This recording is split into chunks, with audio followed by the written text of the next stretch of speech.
Então, vamos lá. Eu tenho aqui, dentro desse recipiente, vou trabalhar primeiro com esse quadro aqui, tá? O que é esse recipiente? Ele faz o papel como se fosse uma panela de pressão. Imagina uma panela de pressão. Só que essa panela de pressão, ela tem um reloginho grudado nela. Para que é esse reloginho? Ele é para medir a pressão interna do sistema. Ele é chamado de manômetro. Você deve ter aprendido isso em física. Se não aprendeu, vai aprender uma hora. Tá? Então, o manômetro, ele mede a pressão. Bacana. Então, o que aconteceu? Eu adicionei um líquido, um solvente, só tem esse líquido puro, que é a água aqui dentro. Eu removi aqui, ó, dessa parte de cima do meu recipiente, que tinha ar, né? Porque quando eu fechei, o ar ficou preso. Eu succionei esse ar e tirei. Então, aqui ficou um vácuo. Ou seja, eu quero garantir que o que está lá dentro é somente água e mais nada. Não tem nem oxigênio aqui em cima, não tem nem ar aqui dentro. Só água. Bacana. Fechei o recipiente, ele é mantido a 20 graus Celsius, ou seja, a água lá dentro, ela é mantida nessa pressão constante. Bacana. Na hora que eu fecho, eu começo a observar esse sistema. Vai ficar quietinho, eu só vou observar o que vai acontecer. O reloginho aqui do manômetro, ele vai estar apontando aqui para zero. Por quê? Porque nesse momento não tem nenhum gás aqui, não tem nenhum vapor, não tem matéria no estado gasoso aqui na parte de cima, exercendo pressão. Então, a pressão é zero. Só que o que vai começar a acontecer? Moléculas da superfície do líquido, elas vão começar a escapar do líquido e passar para o estado de vapor. Então, eu tenho aqui moléculas que estão na superfície, na fronteira entre a região líquida e a região de cima, que não vou falar região gasosa, porque não tem nada aqui.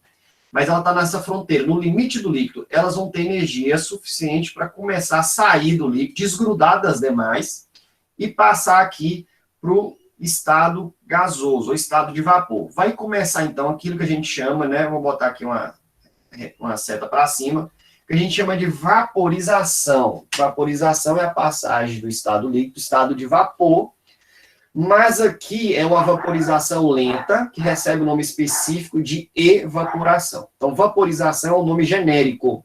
Tá? A vaporização, quando ela é lenta, chama-se evaporação, quando ela é rápida, chama-se ebulição. Aqui a vaporização está acontecendo de forma lenta e gradual, e é por evaporação. Então, moléculas de água que estão aqui no estado líquido começam a passar para a parte superior, ou seja, elas começam a passar do estado líquido para o estado gasoso. O manômetro, o reloginho, que está marcando zero, ele começa a subir. Ele começa a apontar pressão 1, pressão 2, pressão 3. À medida que vai formando vapor, esse ponteiro vai aumentando, vai aumentando, vai aumentando, vai aumentando, ele vai aumentando. Chega num determinado momento, um tempo específico, ninguém sabe exatamente esse tempo, porque vai depender, mas chega num determinado momento que esse ponteiro, ele para de aumentar, ele se estabiliza, tá? Então, na hora que ele se estabiliza, a gente fala assim, ó, a pressão atingiu o seu máximo, não está aumentando mais, ela não diminui, mas também não aumenta, ela parou. Então, nesse momento, nós temos a pressão máxima de vapor da água. Se eu ler o manômetro, ela vai acusar para mim 17 milímetros de Hg, que significa mercúrio. Então, milímetros de mercúrio. E isso é uma unidade para pressão. Pressão é uma propriedade da matéria que é aplicada aos gases, ao estado gasoso, tá bom? Então, assim, não que não possa ser aplicado para outras situações, mas é muito mais aplicável ao estado gasoso. Tá? A propriedade mais aplicável para os gases é, de fato, a pressão. Então, o que é essa pressão? Por quê? Porque o vapor de água está aqui, ele fica batendo nas paredes do recipiente, fica movimentando em extrema agitação, é o estado caótico da matéria, estado gasoso, e toda hora que ela bate, ela exerce, então, uma força nessa superfície do recipiente. E pressão, nós já sabemos que é força dividido pela área. Então, o quantitativo de choque nas paredes dividido pela área é a pressão. O manômetro calcula para nós tudo isso. Ele calcula a soma de todos os choques dividido pela área que ela está chocando e nos dá a pressão. Isso é pressão. Bacana? Beleza. Só que por que o manômetro não aumenta mais a pressão? Aí é que está a grande sacada. E a explicação é o seguinte. Porque começa a ter tanto vapor aqui na região de cima que uma molécula tromba com outra e elas grudam. E ao grudar, elas se pesam e retornam para o estado líquido novamente. Então é por isso que para de aumentar, porque para de aumentar a quantidade de vapor. Então, olha só, não estou aqui dizendo que parou de formar vapor. O motivo pelo qual parou de aumentar o ponteiro, a pressão estabilizou, é porque começou o vapor passar para o estado líquido.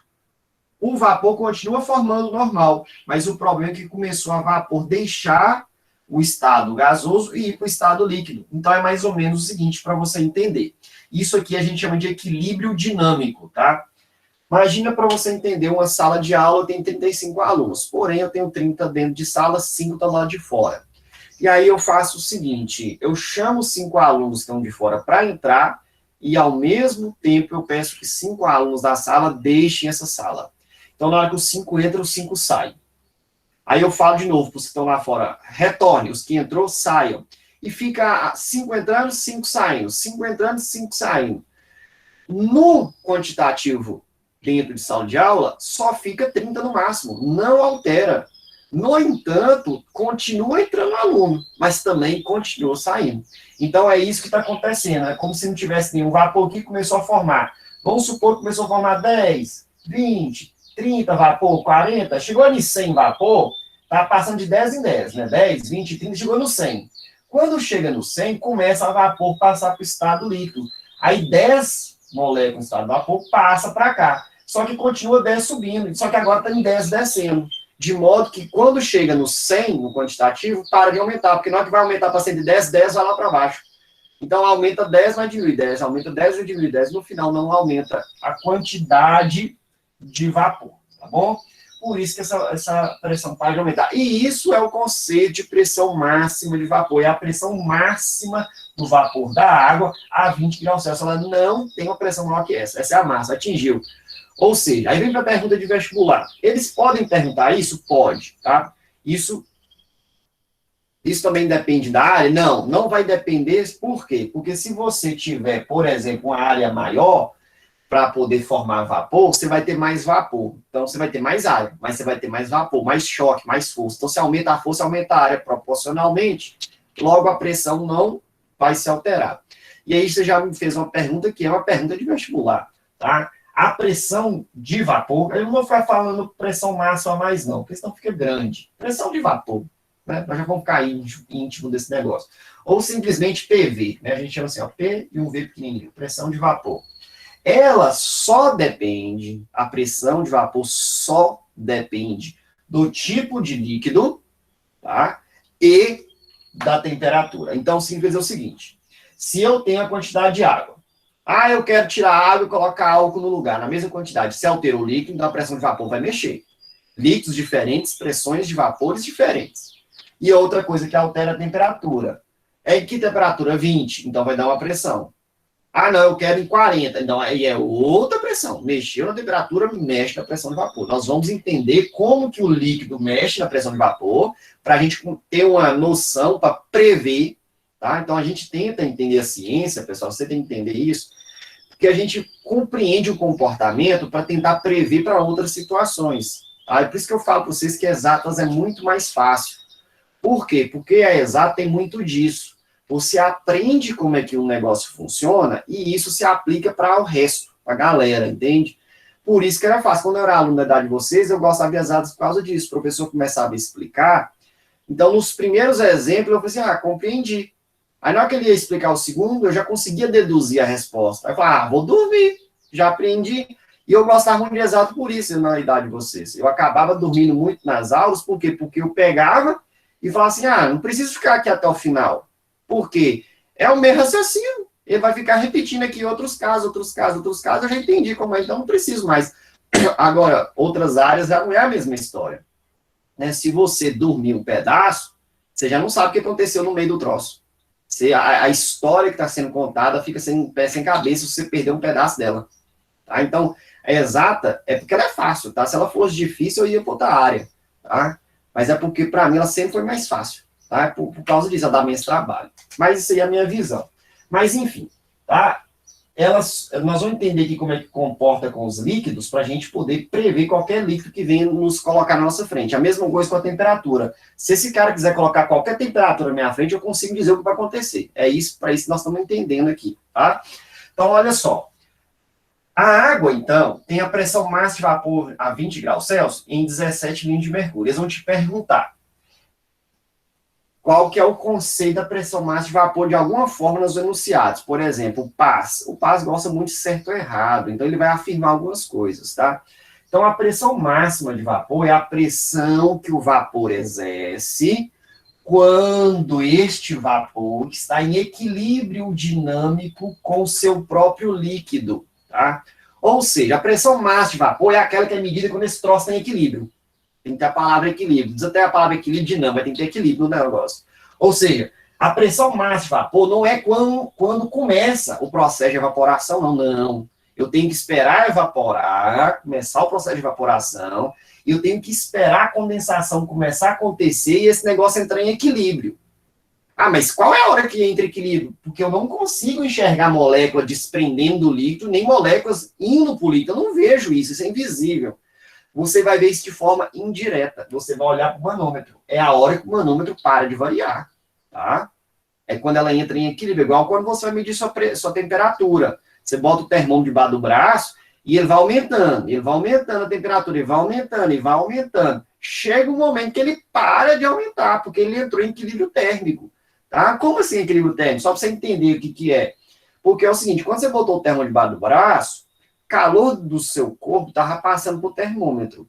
Então, ou seja, o termômetro estava recebendo calor. É como se fosse aqui, ó, o termômetro fosse a parte de cima, estava vindo calor para ele, né?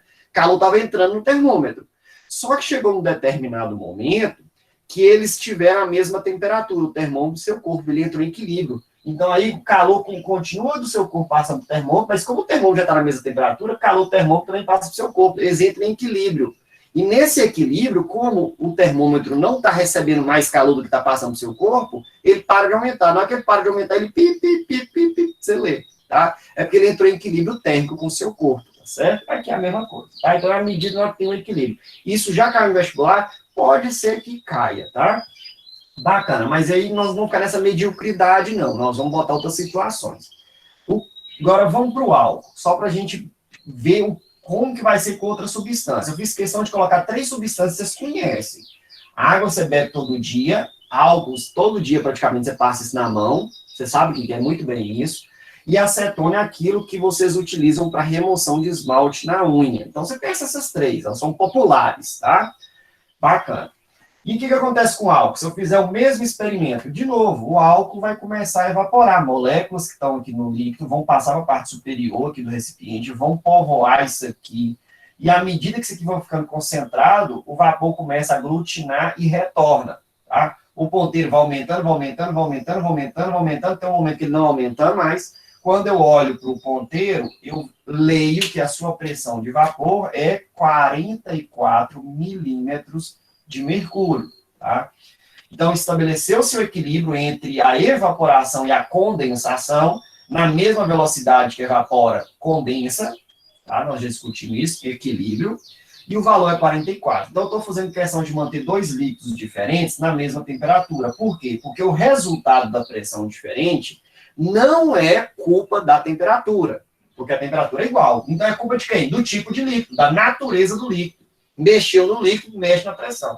Nós vamos discutir isso.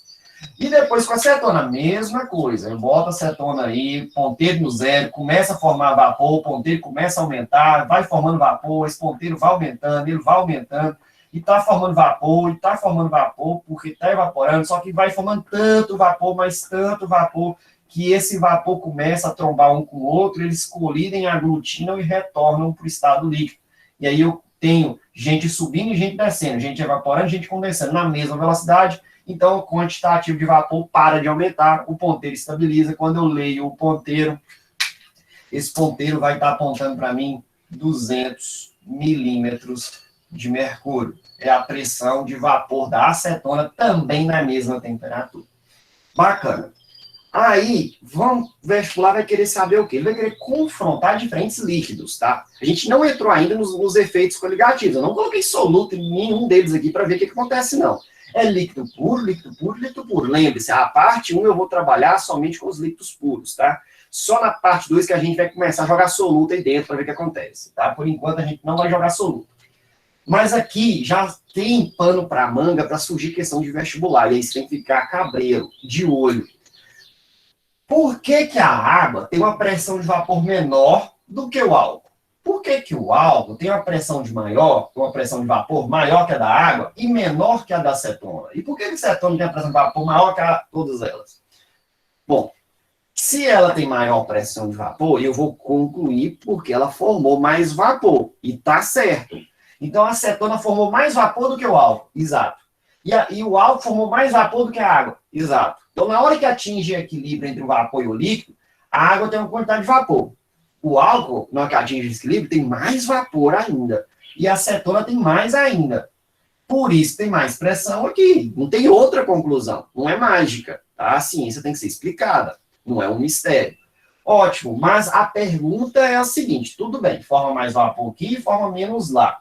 Mas por que forma menos lá e mais aqui? O que a água tem que ela tem dificuldade em formar vapor? O que a acetona tem que ela tem facilidade em formar vapor? E é isso que é a resposta da influência da natureza sobre a pressão de vapor. E isso que nós temos que saber. Por quê? Porque o vestibular vai perguntar isso aqui, às vezes, sem colocar esse desenho que está na sua frente, sem colocar esse carão aqui. Ele pode perguntar simplesmente assim: qual é o líquido mais volátil? Cetona, álcool ou água? Aí você fala assim, nem sei o que é volatilidade, quanto mais saber quem é mais do que o outro. O que é volatilidade? Volatilidade é a facilidade da passagem de estado físico do estado líquido para o estado de vapor. Ah, tá. Então, quando eu digo que um líquido é mais volátil, é que ele tem essa passagem de líquido para vapor mais fácil, mais rápida. Isso. Então, o líquido que é menos volátil, essa passagem é com mais dificuldade. Evapora ou vaporiza menos. Exatamente. Então, esse forma vapor mais fácil, então, porque tem a passagem facilitada. Então, ele é mais volátil. A água é menos volátil. Tá? Ela tem menos facilidade de formar vapor. Então, pode ser com essa palavra volatilidade. Tá? Que a gente usa muito, inclusive, no mercado financeiro, para falar sobre a volatilidade, que é o sobe e desce, né, dos preços dos ativos. Usa também volatilidade até na área da informática também, que eu acho que usa muito para explicar a questão da memória RAM, né, que é uma memória volátil, enfim, já ouvi falar essa expressão também na informática. Mas a volatilidade, no sentido científico mesmo, é porque ela tem facilidade de mudar de estado. Qual estado? Líquido gasoso. Essa facilidade de mudança de estado, ela pode ser usada para poder explicar outras coisas, igual o preço de ativo. Nossa, uma hora o preço do ativo vale R$50, outra hora está 55, outra hora está 58. Nossa, mas como muda muito o valor, muda muito volátil. Entende? Aí o povo usa volátil para um tanto de coisa. Bacana? Beleza, mas ainda não respondi o motivo da água ter menos vapor e ser menos volátil do que a acetona. Bom, para você entender isso aqui, eu tenho que voltar lá no primeiro ano rapidinho, que eu não tenho muito tempo para ficar revisando, mas eu tenho que voltar lá no primeiro ano, porque a resposta está lá, você deixou ela lá, tem que buscar ela. Sabe o momento que você aprendeu sobre ligação química? Quando você aprendeu sobre ligação química, você falou que tem ligação covalente lá, que os átomos se unem para formar moléculas. Depois que você aprendeu ligação covalente, que você aprendeu as moléculas, você aprendeu um negócio que chama-se ligação intermolecular, que é a atração de uma molécula com outra.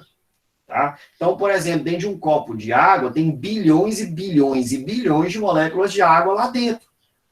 E entre uma molécula e outra, elas estão atraindo mutuamente. Uma atrai a outra atrai a uma. Por isso que elas ficam juntas, tá? Então, essa força que uma molécula tem de atrair outra, e essa outra de atrair a outra, e de atrair a outra, elas mantêm unidas e, portanto, elas estão no estado líquido, juntinhas, esfregando uma na outra, é verdade, que elas se movimentam, mas elas estão juntas, unidas. Essa força de atração a gente chama de ligação intermolecular, interação intermolecular, forças intermoleculares, seja o nome que você quer dar. Pode chamar de atração entre moléculas. É essa força aí que uma atrai a outra. Então é o seguinte, quando a matéria está no estado líquido, uma molécula e a outra, e as outras estão tudo em contato físico, tudo juntinhas, unidas, como se tivesse uma em cima da outra, fazendo montinho. Quando a matéria passa para o estado gasoso, é como se você separasse todo mundo. Uma descolasse da outra. Tá? Aquele negócio, todo mundo separa aí. Um desgruda do outro. Nada de um perto do outro, nós estamos aqui no momento de pandemia, então desaglomera. Então, quando você pega o estado líquido e passa para o estado gasoso, é como se você desse uma ordem para desaglomera todo mundo. Separa. Qual que é o problema disso? O problema é que as moléculas atraem umas às outras. Então, para mim desaglomerar, desgrudar elas, ou seja, passar do estado líquido para o estado gasoso, fazer elas se separarem, eu vou ter que fornecer energia suficiente para poder romper essas atrações. Então, é como se uma molécula e a outra tivessem um abraçado, na outra não quisesse soltar, e eu sai, separa. Então, como que eu faço para dar energia para separar e romper essa união? Através do aumento de temperatura, tá? Só que aqui eu não mexi na temperatura, só que 20 graus Celsius, ele tem uma determinada energia de calor aqui. Ou seja, 20 graus Celsius contém uma energia ali dentro suficiente para fazer algumas moléculas já se separarem. É óbvio, eu vou falar aqui no próximo ponto, que se eu for aquecer, eu aumento essa probabilidade de desgrudar as moléculas e passar em estado gasoso. Mas 20 graus Celsius, qualquer temperatura já é possível fazer isso aí. Óbvio que a água a 0 graus Celsius ela congela, mas a água em estado líquido, quando eu estou dizendo. Então, a energia contida em 20 graus Celsius, ela é suficientemente possível para desgrudar algumas moléculas. As moléculas desgarram daqui, ó, elas falam, me solta, e puf, pula. A outra me solta também, me puf. E elas desaglomeram e passam aqui para o estado superior, que é o estado gasoso. Bacana? Então, é o seguinte, se todas as moléculas atraem-se mutuamente, aonde é difícil, onde forma menos vapor, aonde tem menos moléculas desaglomerando, é porque a força de atração entre as moléculas é mais forte. De modo que é tão fortemente uma atraída à outra que são poucas que conseguem romper e desaglomerar. Já que na acetona, já é uma substância cuja força de atração entre as moléculas não é tão forte. Como não é tão forte, muito mais moléculas conseguem desaglomerar. Fala assim, me solta, deixa eu passar lá para o estado superior, que é o estado de vapor. Me solta. Mais moléculas despregam das de baixo e passa para cá. Então, ou seja, aonde está a explicação? Está nas forças intermoleculares. A força entre as moléculas de água são mais fortes do que as forças existentes entre as moléculas de acetona. Aqui as moléculas são mais presas umas às outras, por isso que poucas se separam. Aqui elas estão menos presas, por isso que mais conseguem se separar. Por isso que é mais volátil, menos volátil. Então, um líquido que tem forças intermoleculares fracas é mais volátil. Mas quanto mais molécula na área, maior a possibilidade... Deixa eu voltar aqui, que eu tenho sono. Maior a possibilidade dela se juntar novamente.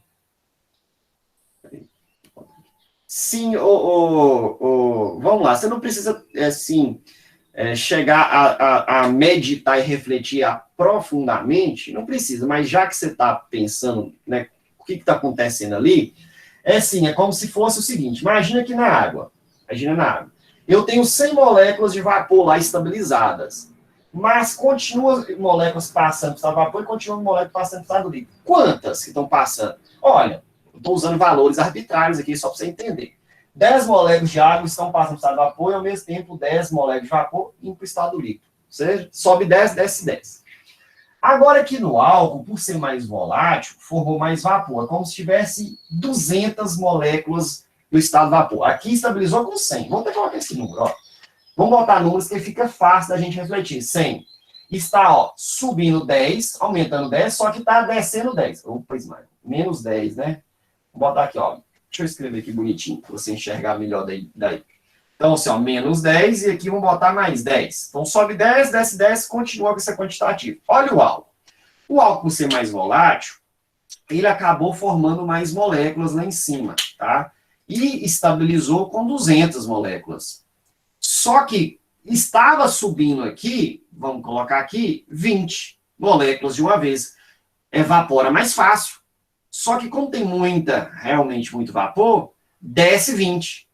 Então, olha só, é como se a taxa de evaporação e condensação aqui fosse menor, mas não altera. O número continua estabilizado. Aqui a taxa de evaporação e condensação é maior, mas o número continua estabilizado. Mas sim, está evaporando mais, mas também está condensando mais. Aqui também, vamos supor que aqui formou, sei lá, vamos exagerar, 500. 500 é um número arbitrário, tá, gente? Foi formando, chegou nos 500 moléculas aqui em cima, parou de aumentar. Não vai para 501, mas também não vai para 499. Só que eu tenho 50 moléculas do estado líquido indo de vapor e, ao mesmo tempo, eu tenho 50 moléculas do vapor para o estado líquido. Basicamente é isso, mais ou menos. Acho que deu para você refletir, Maurício. Mas sim, evapora mais fácil, evapora mais, mas também na hora de condensar, porque forma tanto, desce mais também, tá? Tem mais chance realmente de retornar. Então, essas taxas aqui de condensação e evaporação são maiores que as dos outros casos, justamente por causa dessa interação aqui mais fraca, tá? E, enfim, mas não precisa ficar preocupando com toda essa minúcia, não, tá? Mas na água, sim, por exemplo, Maurício, é o seguinte, se você botar uma área maior, você vai ter mais moléculas. Por exemplo, vamos supor que você coloca aqui um panelão, grandão, o dobro do tamanho. Vamos pegar aqui o dobro da área. Você vai ter o dobro de moléculas. Aí você fala assim, mas eu tenho mais moléculas, a pressão tem que ser maior. Beleza, você dobrou o número de moléculas, mas também dobrou o tamanho da área. Como a gente sabe que pressão, deixa eu só pegar aqui esse pincel aqui, a tampa dele é uma densa. Pressão é força sobre a área. Se você aumentar a panela, você vai estar aumentando a área. Só que também mais moléculas poderão evaporar e terão mais choque, mais força nesse recipiente. Você aumenta a força também. Então, aquele negócio, você acaba dobrando a área, multiplica por 2. Só que você acabou dobrando a quantidade de moléculas que evaporaram e estão colidindo. Então, aumenta a pressão? Não. A pressão continua exatamente a mesma. Tá? Então, é aquela faca de dois gumes. Eu vou aumentar o tamanho da panela para poder aumentar o número de moléculas que volatiliza. Beleza, vai fazer isso mesmo. Só que você aumentou a área também para poder elas cobrirem. Então, você aumentou a área, aumentou a força e a pressão estabilizada. Não altera. Por isso que ela não é influenciada pelo volume de líquido, pela área da panela. Isso não vai influenciar, tá? Então, bacana. Deixa eu ver o que Raila falou, porque Raila falou aí que chegou atrasada, não sei o que mais, não sei o que mais. Deixa eu ver aqui. Vamos ver aqui. Deixa eu ver. Giovana Rosa tinha me perguntado há 20 minutos atrás. Então, quanto mais diminui o líquido, maior a pressão. Não é o mesmo raciocínio que o Maurício quer dizer. Se você aumentar a área, é como se eu estivesse diminuindo o líquido, né? Se eu tirar o líquido aqui, eu vou estar aumentando a área para formar vapor. Aí você tem mais molécula evaporada? Tem. Mas também tem mais área. Eu atrasei, foi muito, quase perca a aula. Gente, eu estou meio perdido. Boa, Daniel. Boa, Daniel. Já chega atrasado. Cheguei 5 atrasado, me perdi já, Daniel. Ai, professor, não estava à toa dessa vez, não. Dessa vez. Só dessa, né? As outras eu atrasei só alguns minutinhos, mas eu estava à toa porque demora um pouquinho para ligar o computador. Tá certo. Peraí que meu fone tá caindo aqui. Depois não tem como fazer uma explicação bem rapidinha só do que você explicou, não? Não, você volta depois no vídeo, eu vou botar o vídeo lá, que senão eu não vou conseguir fechar aqui, não.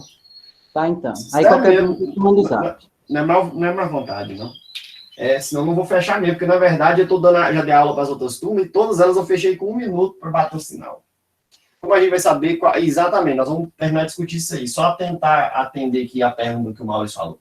Não, Maurício, a acetona aqui, a área é a mesma, tá? A mesma dos outros. É porque a acetona consegue realmente formar mais vapor, aqui está mais povoado, tá? Isso é característica da substância cetona, tá?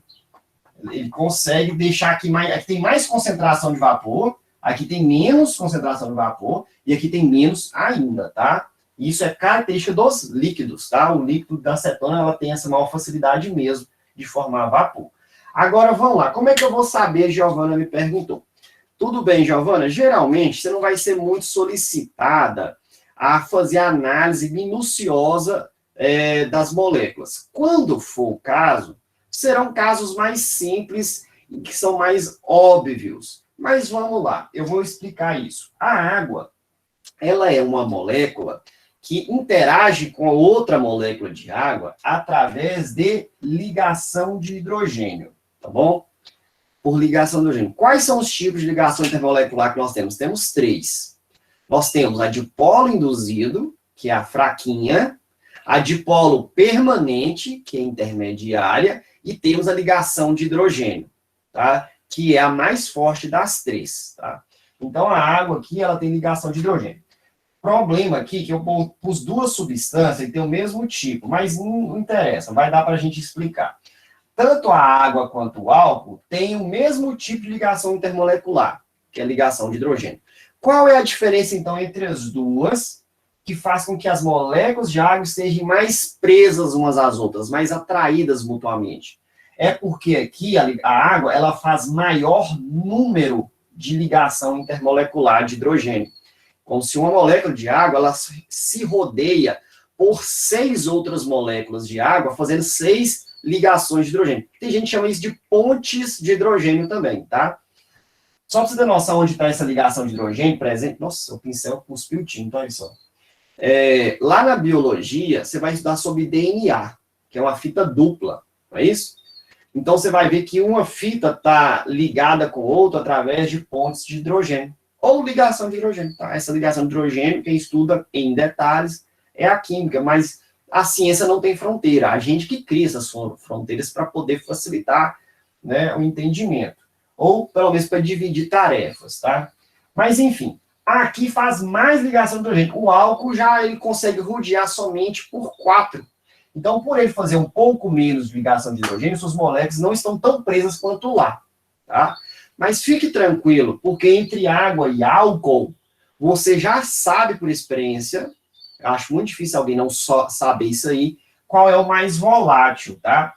E quando ele te der 2 moléculas para comparar, pode ficar tranquilo, que ele vai te dar 2 bem diferentes. Geralmente, ele vai colocar água e cetona, por exemplo. Ou água e gasolina, pode ser também. Aí ele não vai colocar, assim, o álcool até pode, porque você conhece ele, tá? Se você tivesse que buscar explicação minuciosa, ficaria meio chato para você. Mas, geralmente, eles põem os extremos para facilitar. Ele põe um que é muito polar, ligação forte, e um que não é polar, ligação fraquinha. No caso aqui da acetona, a sua molécula não faz ligação de hidrogênio, ela faz dipolo permanente, que é mais fraca que as outras 2. Então, é isso. Quais são os 3 tipos? Dipolo induzido, dipolo permanente e ligação de hidrogênio. Então, na primeira vista, é o seguinte, Giovana. Essa molécula faz qual tipo de ligação intermolecular? Dipolo induzido. E a outra? Dipolo permanente. Então, aqui faz dipolo permanente é mais forte. Então, aqui ela é menos volátil do que essa de cima. Ah, não, ele está comparando uma que faz dipolo induzido com faz ligação de hidrogênio. Então, beleza. Aqui está mais fortemente presas. Então, aqui é menos volátil. Aqui é mais volátil. Ah, não, mas o filho de uma égua colocou 2 moléculas, faz ligação de hidrogênio.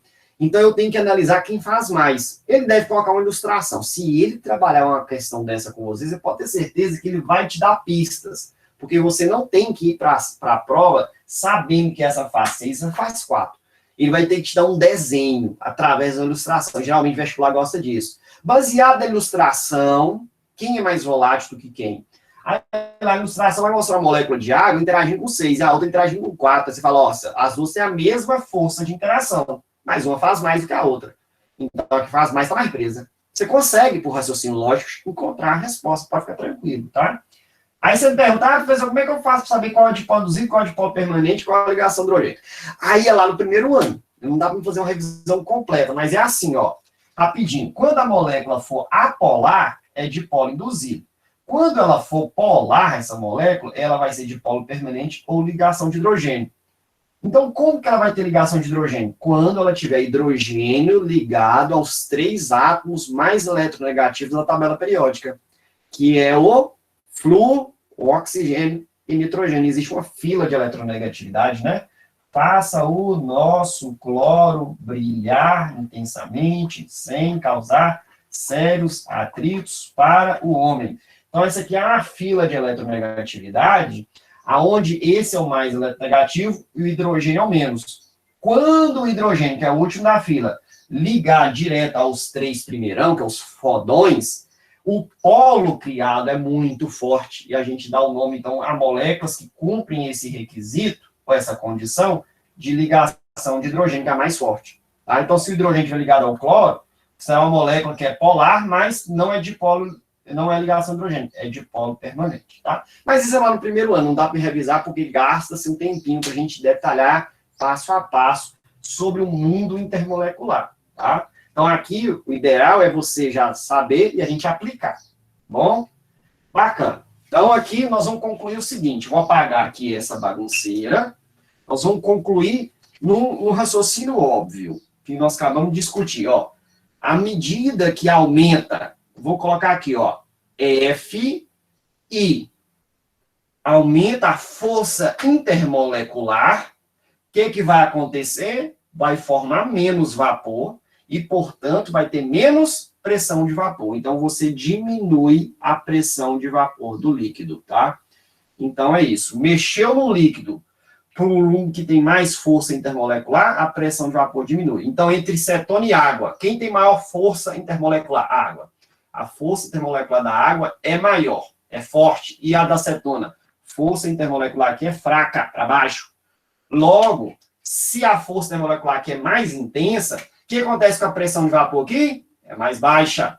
E a pressão de vapor da acetona? Como a força molecular é fraquinha, ela consegue desgrudar fácil, então a pressão de vapor dela é maior. Então, são grandezas inversamente proporcional. O inverso é isso. Quando um sorri, o outro chora. Quando o outro chora, o outro sorri. Ou seja, quando esse sorri, o de cá chora. Esse daqui chora, o de lá sorri. Certo? Isso é ser inversamente proporcional. Se aumenta um, o outro faz é diminuir. Você diminui o de cá, o lá faz é aumentar. É aquele tipo do contra, sabe? Ah, eu queria chuva, aí chove, não, eu queria sol. Aí o sol sai, não, eu queria chuva. Aí nunca está satisfeito, tá? São grandezas inversamente proporcional. Beleza. Bacana, concluindo. Então, guarda essa conclusão aqui, ó. Ah, eu estou com dificuldade de prever. Aí, porque geralmente a dificuldade sua está aqui, ó, em saber deduzir a força intermolecular. Isso aqui é lá do primeiro ano. A gente esquece mesmo. Por isso tem que... O que você tem que fazer? Fazer uma revisão, tá? Revisão do assunto. Pronto. Agora vamos para cá, que aqui vai ser mais rápido. Não vou perder muito tempo, não, porque senão eu vou fechar a aula, tá? Eu tô achando que tá demorando. Então, vamos lá. Ó, eu tenho aqui a água a 20 e a água a 60. Repetindo a água a 20 aqui, você já sabe, vai evaporar, que negócio todo, não sei o quê, vai vir aqui para cima, depois vai começar a condensar, estabelece o equilíbrio, o ponteiro para de aumentar. Quando ele para de aumentar, eu leio essa pressão, é 17. Bacana. Aí eu vou aquecer. Esse deltazinho é sinônimo de aquecimento, de calor. Então, joguei de 20 para 60. E aí, o que acontece? Com maior temperatura, eu vou ter mais moléculas tendo energia necessária para desgrudar, mas depois estabelece novamente o equilíbrio, depois de 2, 3 horas, esse negócio aí quieto, ele estabelece o equilíbrio, e quando eu vou ler a pressão, está 200, aqui, acho que é 200 e, eu vou colocar 244 aqui, eu não sei se eu estou lembrando certo, eu posso estar misturando uma coisa, mas não interessa, vai aumentar aqui, tá? Se não for 244, é algo perto disso aí. Mas, enfim, se eu aumentar a temperatura... Aumentei a temperatura de 20 para 60. Aí eu vou observar o que acontece com a pressão, eu olho lá no manômetro. Ou seja, você é aquele menino que falou assim, ah, e se eu fizer isso, o que acontece? Se eu pôr isso na tomada, o que acontece? Se eu botar fogo nisso, o que acontece? É mais ou menos isso. Se eu aumentar, o que acontece? Aí você olha lá no manômetro. Na hora que você olha lá no manômetro, ó, aumentou. Você é cientista, então você vai e faz esse experimento outras vezes com outro líquido. Tira a água agora, vamos com álcool, põe a álcool a 20. Aumenta a temperatura. Aumentou também. Então, você pode concluir. Isso acontece com qualquer líquido. Aumentou a temperatura. O que você faz? Aumenta o efeito. O efeito é provocado no aumento da pressão de vapor. Aumentou a temperatura, você aumenta a pressão de vapor. Vamos só descrever um pouquinho sobre isso microscopicamente. Vamos lá. O que é temperatura? A temperatura é a medida média do grau de agitação da matéria. É mais ou menos assim. Objeto quente, a matéria que ela é feita, por exemplo, molécula, está extremamente agitada. Uma matéria que está fria, suas moléculas estão agitadas lentamente. Então, quanto mais calor você adiciona, aumenta essa temperatura, significa dizer que as partículas que constituem estão mais agitadas, tá? Porque, não sei se você sabe, a molécula de água, elas ficam se movimentando, uma fica para cá, outra fica para lá, uma fica para cá, outra fica para lá. Se você aumenta a temperatura, é assim, ó, uma fica para lá, fica para lá, fica para lá, e aí o que acontece? Eles estão mais agitados, eles estão correndo. Então, significa dizer que as que estão aqui na superfície, ela vem correndo aqui, chega aqui na superfície e, puf, ela desprega. Então, quanto mais agitado estiver as moléculas, ou seja, maior a temperatura, maior a energia cinética delas, e elas conseguem, então, superar e desgrudar uma das outras e passar para o estado de vapor, tá? É aquele negócio, uma atrai a outra, só que você vai aumentando a energia entre elas vão querendo movimentar, vai movimentando e, de repente, elas desgrudam, tá? Então, aumentou a temperatura, aumenta a formação de vapor, ou seja, aumenta a pressão de vapor. Bacana. Isso aqui é muito óbvio, isso aqui é mais trabalhoso para você entender a conclusão, mas não é difícil. Quando eu digo assim, não é difícil, é para que você utilize isso como termômetro, tá? Porque se eu falar assim, ó, isso aqui é difícil para compreender, significa dizer o seguinte, eu não entendi, então eu vou ter que ralar para entender. Agora, eu falei para você, gente, isso aqui não é difícil entender, tá? Compreender. Não é difícil. Tudo bem, aqui é mais fácil, mas aqui ainda não é algo difícil, complicado. Significa dizer que se você der um esforcinho, você pega. Se não tiver pego ainda, com o esforço você vai pegar. Agora, se eu falar assim, gente, isso aqui é difícil, significa o seguinte, não é qualquer esforço que você vai conseguir entender, não. Mas tem que chamar a responsabilidade para si e falar assim, fulano de tal é melhor que eu, não. Se fulano de tal entendeu, por que eu também não vou entender? Ele conseguiu pegar esse conhecimento, eu também vou pegar. Se ele conseguiu, eu também consigo, ele não é melhor que eu. Pois, se ele entendeu, eu vou entender. Então, você procura entender, que eu tenho certeza que você chega lá. Tudo vai depender de você. Lembre-se, quando você não tem familiaridade com uma determinada área, às vezes você tem que correr mais do que o outro. Mas na hora que troca a área, às vezes o outro tem que correr mais. E assim é a vida, tá bom? Por isso que a gente tem mais familiaridade com uma coisa e com outra, para criar essa diversidade, né? Para não ficar todo mundo igual. Imagina, se todo mundo fosse professor de física, todo mundo professor de química, quem que vai cortar a carne para nós? Quem que vai matar o boi? Quem é que vai fazer o asfalto? Quem vai construir os prédios? Quem é que vai resolver nossas causas durante o tribunal? Eu preciso de diversificação. Tá? Então, aqui que eu sempre bato na tecla. Se não está entendendo, esforce para entender. Uma coisa eu tenho certeza, todo mundo é inteligente, todos vocês são.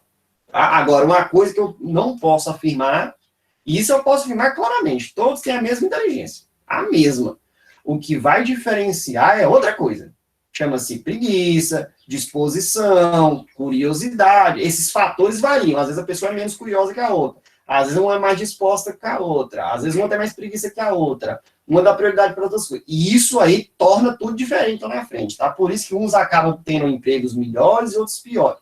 Não é só isso, né? Mas vocês entenderam. Esse é o principal fator, tá? Não existe outro fator que é mais importante que esse, não. O maior e mais importante fator está em suas mãos. Tá? Os fatores externos tem uns que atrapalham mesmo. Mas os fatores que estão das suas mãos, ele pode suplantar o fator externo. Tá? Você pode ter certeza disso aí.